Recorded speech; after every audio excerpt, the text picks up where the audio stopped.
Hello दोस्तों, मैं किशन और आज फिर एक नई कहानी लेकर हाजिर हूँ जिसका नाम है मुट्ठी भर मेरक। ये कहानी स्टोरी बी किशन 71 पर सुन रहे हैं। बहुत समय पहले की बात है। किसी गांव में मोहन नाम का एक किसान रहता था। वह बड़ा मेहनती और ईमानदार था। अपने अच्छे व्यवहार के कारण दूर दूर तक लोग उसे जानते थे और उसकी प्रशंसा करते थे। पर एक दिन जब देर शाम वह खेतों से काम कर लौट रहा था, तभी रास्ते में उसने कुछ लोगों को बातें करते सुना। वे उसी के बारे में बात कर रहे थे। मोहन अपनी प्रशंसा सुनने के लिए उन्हें बिना बताए धीरे धीरे उनके पीछे चलने लगा। पर उसने उनकी बात सुनी तो पाया कि वे उसकी बुराई कर रहे थे। कोई कह रहा था कि मोहन घमंडी है, तो कोई कह रहा था कि सब जानते हैं वो अच्छा होने का दिखावा करता है। ये कहानी स्टोरी बी किशन 71 पर सुन रहे हैं। मोहन ने इससे पहले सिर्फ अपनी प्रशंसा सुनी थी, पर इस घटना का उसके दिमाग पर बहुत बुरा असर पड़ा और अब वह जब भी कुछ लोगों को बातें करते देखता तो उसे लगता वे उसकी बुराई कर रहे हैं। यहाँ तक कि अगर कोई उसकी तारीफ करता तो भी उसे लगता कि उसका मजाक उड़ाया जा रहा है।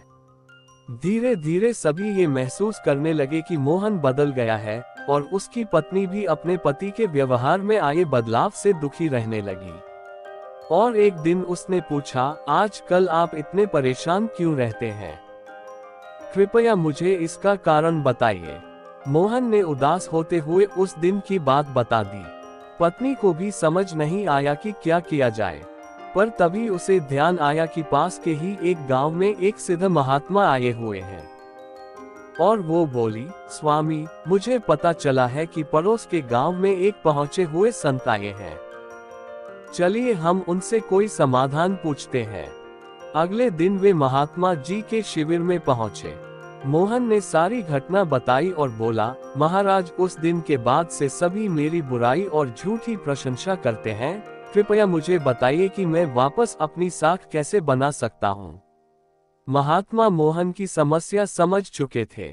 पुत्र, तुम अपनी पत्नी को घर छोड़ आओ और आज रात मेरे शिविर में ठहरो, महात्मा कुछ सोचते हुए बोले।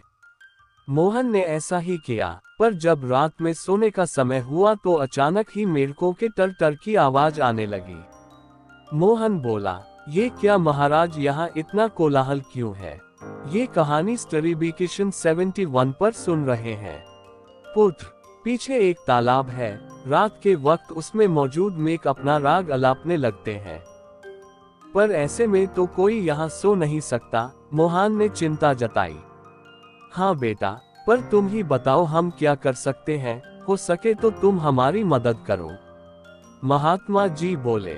मोहन बोला, ठीक है महाराज, इतना शोर सुन के लगता है इन मेढकों की संख्या हजारों में होगी। मैं कल ही गांव से 50-60 मजदूरों को लेकर आता हूँ और इन्हें पकड़कर दूर नदी में छोड़ आता हूँ। और अगले दिन मोहन सुबह सुबह मजदूरों के साथ वहां पहुंचा। महात्मा जी भी वही खड़े सब कुछ देख रहे थे। तालाब ज्यादा बड़ा नहीं था। 8 to 10 मजदूरों ने चारों ओर से जाल डाला और मेढकों को पकड़ने लगे। थोड़ी देर की ही मेहनत में सारे मेघ पकड़ लिए गए। जब मोहन ने देखा कि कुल मिलाकर 50 to 60 ही मेघ पके गए हैं, तब उसने महात्मा जी से पूछा, महाराज, कल रात तो इसमें हजारों मेघ थे, भला आज वे सब कहाँ चले गए? यहाँ तो बस मुट्ठी भर मेघ ही बचे हैं। महात्मा जी गंभीर होते हुए बोले, कोई मेघ कहीं नहीं गया। तुमने कल इन्हीं मेढकों की आवाज सुनी थी। ये मुट्ठी भर मेघ ही इतना शोर कर रहे थे कि तुम्हें लगा हजारों मेघ टर टर कर रहे हो। पुत्र, इसी प्रकार जब तुमने कुछ लोगों को अपनी बुराई करते सुना तो भी तुम यही गलती कर बैठे। तुम्हें लगा कि हर कोई तुम्हारी बुराई करता है, पर सच्चाई ये है कि बुराई करने वाले लोग मुट्ठी भर मेघ के समान ही थे। इसलिए अगली बार किसी को अपनी बुराई करते सुनना तो इतना याद रखना कि हो सकता है ये कुछ ही लोग हों जो ऐसा कर रहे हो, और इस बात को भी समझना कि भले तुम कितने ही अच्छे क्यों न हो, ऐसे कुछ लोग होंगे ही होंगे जो तुम्हारी बुराई करेंगे। अब मोहन को अपनी गलती का एहसास हो चुका था। वह पुनः पुराना वाला मोहन बन चुका था। ये कहानी स्टोरीबिकेशन 71 पर सुन रहे हैं। फ्रेंड्स, मोहन की तरह हमें भी कुछ लोगों के व्यवहार को हर किसी का व्यवहार नहीं समझ लेना चाहिए और पॉजिटिव फ्रेम ऑफ माइंड से अपनी जिंदगी जीनी चाहिए।